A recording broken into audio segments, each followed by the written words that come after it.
Cincinnati, they're really efficient in the red zone. How do you guys prepare? Going forth into this game, we know that, we'd love to keep them out the red zone. Realistically, their offense is moving quite well, especially with Joe Mixon being more involved in their offense. So when they hit the red zone, it's definitely going to be on us to try and put a clamp on Joe Mixon, as well as focus on, their remaining wide receiver threats. It sort of helps when you don't have the main one there. DA was saying the other day that you guys are blitzing a little bit less than maybe last year. Is that a credit just to the front four and your guys' ability to kind of get there, just, with four guys?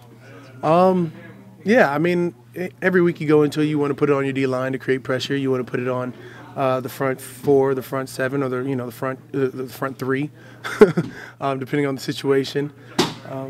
Honestly, I take it, I accept it for what it is, and accept it as a challenge to get it done. Is this the best front seven that they've had here since you've been here? We've had a lot of talented groups. At one point in time, there was a defensive end tandem with 24.5 sacks, between me, Junior Gillette, Akeem Hicks. We had, Tom Johnson, that was the ability to be special. And now you respectively look at what Akeem Hicks has done in the league, what you look at Tom Johnson done in the league, you could clearly tell that they were special. Comparing them this front is unfair because there's a lot of different characteristics to this team. You got Sheldon Ranks, who's smart, explosive, quick, and really wants to be that nose to three tech rusher, as well as Alex Okafor, who can slide down to the three, and Trey Hendrickson, who can do the same thing.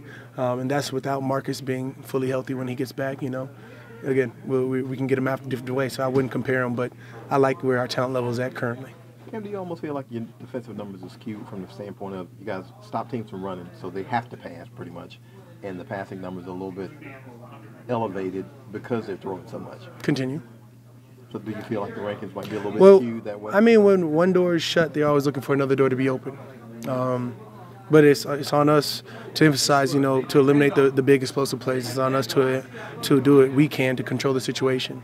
For last game's take, you hate to go all four downs and let them score in the red zone. So I'm sure teams look at that and say, it's going to take all four downs and willing to do so.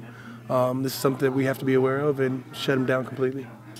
How do you guys better defend in the red zone? How do you get them to field goal situations? Keep them out the red zone? What? It's, like I said, it's going to take all 60 minutes, and when you get down to the red zone, this is something we clearly have to bow up on, and make it more manageable towards us. When it's third and when it's first and 2, it comes down to third and 1. Odds aren't in our favor, but if we can get them to a first and 12, and really keep them there, that's doing a lot for us. If we get them down to a third and manageable. You guys got to do anything different getting ready for a noon kickoff instead of these late starts you've been used to? A game is a game. I'll meet you in the streets to play our game. We're war ready at any given time. I'm glad that we have another opportunity to take the field, and time is irrelevant. Okay, what kind of grade would you give this team at the midpoint of the season? I don't know, we're starting fresh. It's a midpoint. So when we just scrap it and say this is the second half, this is what we have to focus on. You could ask us a couple games, though, and I'm like, we're trying to finish out that first half strong. At this point, I'm looking at it like it's a completely new season. In my mind, I'm statless, and I'm going into it trying to do better than I did last semester. What would you like to do better in the second half? More sacks, more tackles, more TFLs, more disruptions, hurries, interceptions, better balls. I know there's a couple stat lines that you'd love to say, hey, if I can at least do better than I did the first half, then I'll be in a good place. If I can get 7 sacks instead of 5 in the first 8, then I'll be sitting at 12. I can get 5 pass deflections instead of sitting at 3 or 4 or whatever. I'll be looking at 9. But that's all just personal, what I want to do. Honestly, I'm looking at it as a defense. If we can, become better, where I think, our running backs are averaging over 3.0 a carry. If we can get them under that, I think that'll be a great defensive goal for us. If we can focus on, eliminating explosive plays, that'll be a good defensive goal on us. We're going to take into account for everything that we've done, but at the same time, we have so much to improve that we're focused on that. Would it be fair to say Sheldon's taking the next step this year? I've been telling you guys this. Why are you guys finally listening? Look, numbers skewed. Sheldon has played significantly well and significantly better than last year. But at the same time, if you take away those numbers, he's moving well. He's moving faster. He's registering the game faster, if that's even possible. He's being able to identify and isolate the man in front of him. And I mean, if that's what I call that next level, but I've been saying he's been that. So people are finally starting to realize that and garner the attention that he's so well deserved.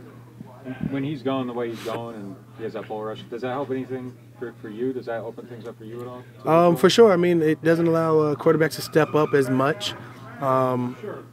It's definitely finding a sweet spot for the quarterback. You know, where most quarterbacks drop between that 8 to 10 yard range for past quarterbacks that we've faced the last couple of weeks. They're now sitting at a 5 to 7 range, which is switching up what they want to do, which is making them a little bit more uncomfortable in the pocket, and hopefully that in turn has affected the way that they were trying to go through their passing game progressions. Heading into this game, we have to do the same.